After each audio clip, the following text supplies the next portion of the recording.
I do a lot of writing and editing compared to most tech people, and I think that it can be intimidating to tech people, or maybe you're just not interested in it, but you do sometimes need to help the writers and editors do things in such a way that they can be done well.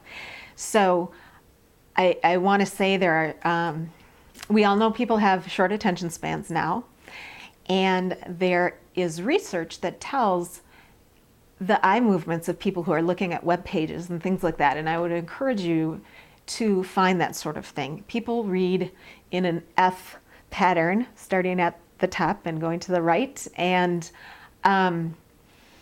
they read bullets and they read headlines, and you have to put subheadings in there, and you don't want anything important below the fold, that sort of thing. And you absolutely cannot take a brochure and just type it up and put it up on the web. That is a totally different thing. So you may need a different writer. And hopefully they won't get offended.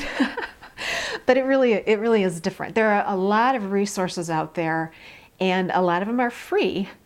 And for example, I'm a big fan of Constant Contact, as I've said otherwise. They have free seminars on how to write effective newsletters, which have a lot of similarities to writing for a website.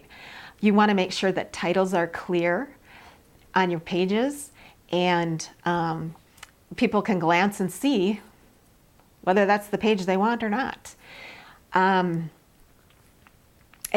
we often are too clever. You know, we usually try to use alliteration or a pun or something like that, and then it really doesn't say what the deal is. That also is really important for SEO, which is a whole other subject, the search engine optimization, so that you'll be high up in results of people who need the kind of information that your site offers or the kind of services that your organization provides.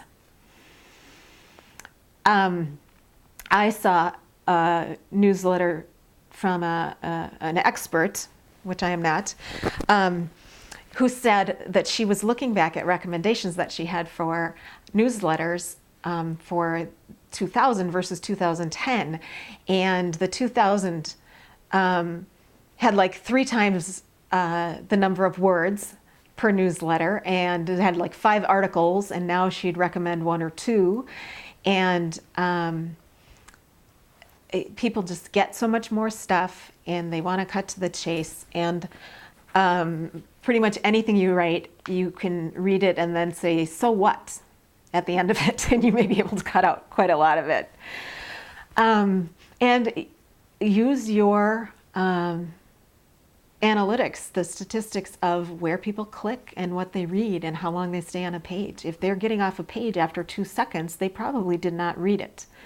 So think about how it's written and if it's in the right place, and use that information, even if it's insulting because you spent a lot of time on that page and thought it was really artful. I guess those are the key points. I would encourage everyone to find some of the great resources on the internet. You look up under common keywords like writing for websites, and you will find some good material. Absolutely. And if there are websites that you admire, then try to do some of that stuff, or find out, who did theirs, or what kind of guidelines they had for their writers.